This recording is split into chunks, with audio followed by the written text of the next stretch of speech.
Di kampanye pasti kalau kita lihat udah banyak kalangan nih ya yang kira-kira buat kita nih apa ya kalau untungnya milih ini. Tahapnya pasti pengusaha ya. Karena kita tahu bahwa pengusaha itu salah satu tulang punggung ekonomi kita. Mereka juga yang punya modal, mereka menggerakkan ekonomi lewat investasi dan mungkin menciptakan lapangan kerja. Ini yang memang harus tahu juga nih maunya apa ya capres mendatang. Nah, kalau kita lihat sebenarnya beberapa kalangan pengusaha dan asosiasi pengusaha sudah menyampaikan ya beberapa impian dan harapan mereka nih kepada capres baru. Dan kita boleh lihat nih salah satu keinginan mereka ya mungkin program unggulan seperti apa yang mereka sebenarnya pengusaha itu harapkan. Salah satunya pasti pertama stabilitas ekonomi. Yes. Ya betul sekali. Kenapa itu penting? Karena tanpa stabilitas semua tidak bisa jalan ya.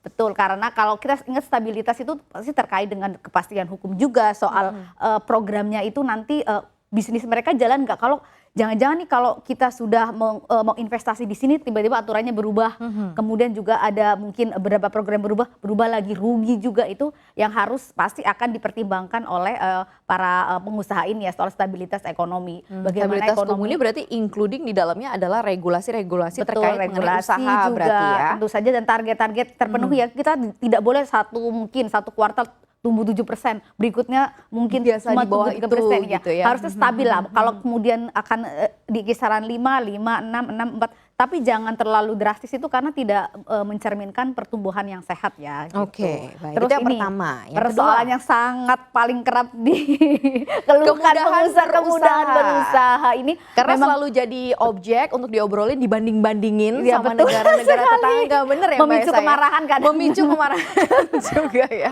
Yang pasti ini paling banyak dikeluhkan pengusaha ya soal kemudahan berusaha. Kenapa sih? Karena ini semuanya akan mengawali bisnis mereka ya. Bagaimana kemudian mereka akan mulai alokasi anggaran mereka, kemudian akan seperti apa sih bisnis mereka, model bisnisnya juga kan berpengaruh terhadap kemudahan berusaha. Ini kenapa jadi persoalan? Karena banyak banget ini mulai dari tumpang tindih aturan. Belum juga soal reformasi birokrasi, lambannya birokrasi, mungkin ya juga ada soal pungli dan sebagainya. Ini membuat dunia usaha itu suka menciut. Kenapa? Karena kemudahan berusaha itu kalau kemudian tidak diberesi, ya itu kemudian akan mangkrak, kemudian juga akan malas. Jangankan mungkin investor asing ya, investor lokal yang sudah tahu Indonesia juga malas juga kalau kemudian harus nambah pungli, nambah ketidakpastian di sini gitu. Terus juga soal pemangkasan biaya logistik ya. Karena apa? Karena kita tuh masih sangat mahal biaya logistiknya dibandingkan negara ASEAN. Karena kita sekitar kalau hitungannya kemudian Bank Dunia itu sekitar 23,8%. Mahal sekali ya, bukan karena jalan yang rusak aja nih, pasti karena ada soal pungli, ada soal dwelling time, ada soal macam-macam ya. Betul. Tapi yang ketiga ini kayaknya memang udah jadi PR lanjutan dari presiden-presiden sebelumnya ya.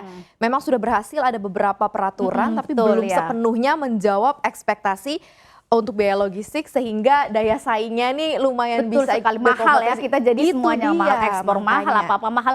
Seharusnya mungkin efisiensi ada ditekan berapa jadi mahal karena biaya logistiknya itu jadi sangat mahal gitu. Apalagi kita ingat kita negara kepulauan ya. Belum apa aja sebenarnya udah mahal karena ada beberapa kepulauan pasti akan ongkosnya juga akan lebih besar dibandingkan kalau mungkin kita daratan semua gitu. Dan ini ya reformasi birokrasi ini juga ya, mungkin ini sentilan nih kepada birokrasi kita ya yang kadang ngurus satu surat harusnya sehari bisa jadi berhari. Itu kalau pengusaha kan hitung-hitungan ya, kalau sehari itu rugi berapa, ini berapa, sementara mungkin kalau birokrasi harus menunggu atasan, padahal itu yang harus dikerjakan cepat ya. Kemudahan birokrasi, kemudahan izin itu salah satunya nih ngambeknya di nomor 4 nih, reformasi birokrasi. Reformasi birokrasi ya. Terus kemudian soal efisiensi aturan, kita tahu bahwa Indonesia ini tumpang tindih aturan sudah bukan rahasia lagi ya. Dan sebenarnya di Pak era Jokowi ini sudah banyak sekali perbaikan ya, melalui izin satu pintu, kemudian juga Undang-Undang Cipta Kerja, ada begitu banyak aturan yang kemudian diefisiensikan agar tidak terlalu melebar kemana-mana. Karena untuk mengurus izin tambang aja tuh kadang ratusan, dan ini masalahnya ini bisa menjadi sarang korupsi ya, karena biar cepet nih kadang-kadang aduh ini udahlah kasih pelicin aja gitu. Kan sebenarnya tidak boleh, karena itu selain melanggar hukum juga itu membebani pengusaha juga ya kalau harus menambah biaya-biaya lain gitu. Dan Mudah-mudahan sih kalau ini perluasan aturannya lebih ke menyeluruh ya. Betul. Karena kalau yang dirasakan sekarang mungkin kalau di tingkat RT, RW begitu ya, sudah mulai sebenarnya dengan digitalisasi dan ke-tracking gitu. Nah, mudah-mudahan ini lebih luas lagi apalagi untuk kemudahan berusaha ya. Iya, dan harus mungkin karena kita tuh wilayahnya luas, jangan satu wilayah aja yang maju, yang wilayah lain juga harus efisien juga gitu. Terus soal ini peningkatan daya saing ini lagi-lagi ini mungkin terkait dengan semuanya, tapi peningkatan daya saing terkait juga soal SDM ya. Karena kita juga ingat mungkin kualitas pendidikan kita agak jauh nih dibandingkan mungkin dengan bahkan kita kalau mencetak jangan Singapura ya, mungkin terlalu jauh ya. Malaysia aja dulu deh. Malaysia yang dekat ya. Thailand atau Filipina juga mungkin bisa ya. Betul sekali. Jadi selain peningkatan daya saing infrastruktur juga nih soal terkait peningkatan daya saing juga menjadi catatan juga SDM kita dan juga soal mungkin pajak dan lain sebagainya. Dan ini yang terakhir ada insentif, pasti ini manis ya. Siapa sih yang tidak mau insentif dan pemanis-pemanis lain, karena kita ini sebenarnya butuh ini karena untuk memeringankan beban pengusaha, karena insentif itu makanya dibutuhkan, terutama kalau kita ingat tahun 2020 ketika dihantam ekonominya banyak sekali insentif karena memang itu diperlukan gitu. Oke, ini yang ada 1, 2, 3, 4, 5, 6, 7 ya. Secara overall kalau yang sebelumnya sudah bisa menjawab ke 7 ini atau memang masih cukup banyak PR-nya Mbak Esa? Masih banyak, ini kita mungkin yang tadi yang besar-besar aja dulu ya. Nah, ini kalau kita ngomong soal stabilitas nih, tadi kita mau ekonominya. Sebenarnya kan kalau kita lihat ekonominya Pak Jokowi tumbuh sekitar 4,12% ya. Sempat tinggi tapi kemudian kita tahu ekonomi kita pasti semua negara kehantam oleh pandemi. Kita lihat resesi di tahun 2020 dan Bappenas kan memperkirakan sebenarnya kalau kita mau jadi negara maju ini tumbuh 6-7% ya setiap tahun, tapi kita lihat realisasinya masih sangat jauh, jadi dibutuhkan masih sangat panjang nih untuk membuat ekonomi kita menjadi negara maju dan stabilitas pertumbuhan yang stabil inilah maksud saya, yang tidak terlalu jatuh turun dalam kemudian naik, ini yang diperlukan untuk kedepannya gitu. Oke, kita ke next slide.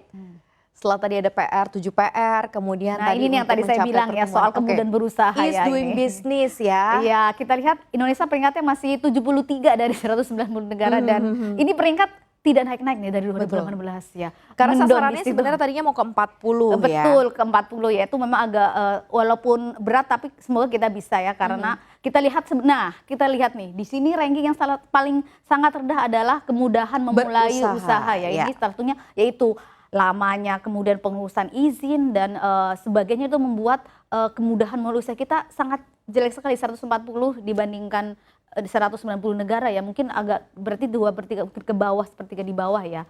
Dan kalau kita ingat ranking kita pun masih kalah jauh dibandingkan negara-negara tetangga kita ya. Taruh Singapura bahkan di nomor 2 dan kemudian Malaysia juga di 30-an, artinya kita masih sangat jauh nih. Kalau kita melihat ranking terbaiknya mungkin ada di kemudahan memperoleh sambungan listrik ya. Karena kita ingat memang rasio elektrifikasi kita sudah hampir 100% dan itu sudah cukup baik, dan ada di yang mungkin agama itu penyelesaian perkara kepailitan, kemudian ada juga mungkin soal perlindungan investor ya gitu. Tapi jadi sebenarnya investor cukup safe juga ya dengan angka is doing business peringkat 37 di perlindungan investor. Ini nyaman ya.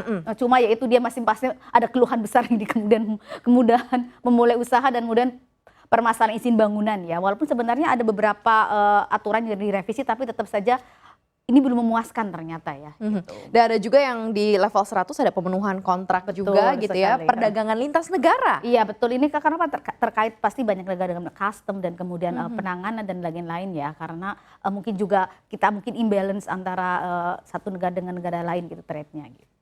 Oke, baik. Ini untuk menuju is doing business. Mudah-mudahan di era yang berikutnya bisa ke 40 beneran ya Mbak Esa ya. Semoga kita berdoa saja. Kita berdoa bersama-sama ya. Ini soal Worldwide Governance Indicators. Indikator dari Bank Dunia soal dia menilai beberapa indikator, terutama soal efektivitas pemerintahan, pengendalian korupsi, kualitas perundangan, menangkap partisipasi orang lain. Nah kita bacanya gimana nih Mbak Esa? Bacanya sebenarnya kalau semakin rendah itu semakin jelek, semakin besar semakin baik. Semakin baik. Angka sempurna itu 100 ya. Kalau kita lihat sebenarnya efektivitas pemerintahan tuh masih lumayan lah ya. Kita udah loncat jauh nih ya. 66 dari 53, walaupun sebenarnya ya masih jauh lah ya di angka 100, tapi minimal ada perbaikan dan kita lihat angka yang sangat jelek masih stabilitas dan teror ya, dan ini ya pengendalian korupsi mungkin. Aturan hukum tadinya bagus di 2012, kenapa turun ke 2022 setelah 10 tahun? malah 45,28. Iya, mungkin banyaknya sekali dengan kita ingat ya aturan hukum itu kerap sekali berubah ya. Ada presiden baru, pemimpin baru, aturan hukumnya pun belum lagi ada bertumpuk-tumpuk aturan hukum yang seharusnya bisa diperjelas, diperingkas, tapi begitu banyak tumpuk menumpuk ya. Oh oke. Ini sebenarnya kalau misalnya stabil naiknya pelan-pelan oke ya, tapi kalau mengalami penurunan sebenarnya ini harus jadi concerns. Iya betul. Terkait mengenai angka-angka dari Worldwide Governance Indicator ini ya. Oke, Mbak Esa masih punya slide selanjutnya? Next slide ya. Kita naik slide, kita lihat ada skor dan ranking soal LPI logistik ya tadi Indonesia. saya soal pemangkasan logistik ini mengapa sangat diperlukan pengusaha, karena ini kalau pemangkasan logistik bisa ngaruh ke ongkos produksi, ongkos pengiriman dan biaya investasi dan macam-macam ya, karena kita lihat salah satunya mungkin soal performanya soal dwelling time, kemudian soal ada juga kualitas infrastruktur kita, pelabuhan kita ya, yang mungkin di hanya beberapa daerah saja yang sudah lumayan ya pelabuhan-pelabuhan besar, tapi pelabuhan lain masih sangat buruk. Kemudian juga jalan ya, karena kalau jalannya berlubang pasti bermasalah juga kan ya, terlalu banyak berlubang, kemudian mungkin akan begitu banyak distribusi yang terganggu dan lain sebagainya ya. Kalau kita lihat sebenarnya kalau dari skor ini patokannya apa nih Mbak Esa? Skornya ini angkanya ini juga stagnan ya. Kita lihat mungkin rankingnya naik-naik dikit, itu rankingnya juga sebenarnya stagnan dibandingkan. Di kisaran 40 sampai 60 iya, artinya kita tidak baik-baik saja, karena harusnya kan kita perbaiki walaupun ini sebenarnya lumayan meloncat, tapi nilai kita jangan terpaku wah ini sudah lumayan, tapi lihat kita anjlok sekali ya dari 46 ke 61 luar biasa ya anjloknya, artinya ada sebuah penurunan kualitas yang lumayan drastis ya. Di sana ada apa ya, mungkin soal itu ya yang dikeluhkan pengusaha juga ya, soal dwelling time dan lain-lain ya gitu. Angkanya pun juga sebenarnya stagnan aja ya. Ini ada soal insentif tadi pemanis nih ya. Kita tentu saja siapa sih yang tidak mau pemanis, dan kita ingat bahwa insentif di era Pak Jokowi sebenarnya banyak sekali untuk pengusaha ya. Kalau kita ingat apalagi di kemudian 3 tahun terakhir itu juga sangat besar, terutama di pandemi juga sangat besar. Kita lihat Pak Jokowi itu merevisi beberapa aturan termasuk tax holiday, tax allowance, dan ada penurunan PPh ini ya. Kalau kita ingat awalnya dulu 25%, kemudian diturunkan 20%, walaupun sekarang nanti mulai tahun depan itu 22, artinya sebenarnya ada lumayan selisih turun daripada awalnya, dan ini untuk PPh badan ya, artinya untuk perusahaan, dan ini pasti mengurangi beban lah ya minimal untuk perusahaan-perusahaan ini. Seberapa besar sih penurunannya itu lumayan lah ya. Terus kita lihat ada pajak PPNDTP ya, ini yang lagi heboh lagi kemarin ya. Iya.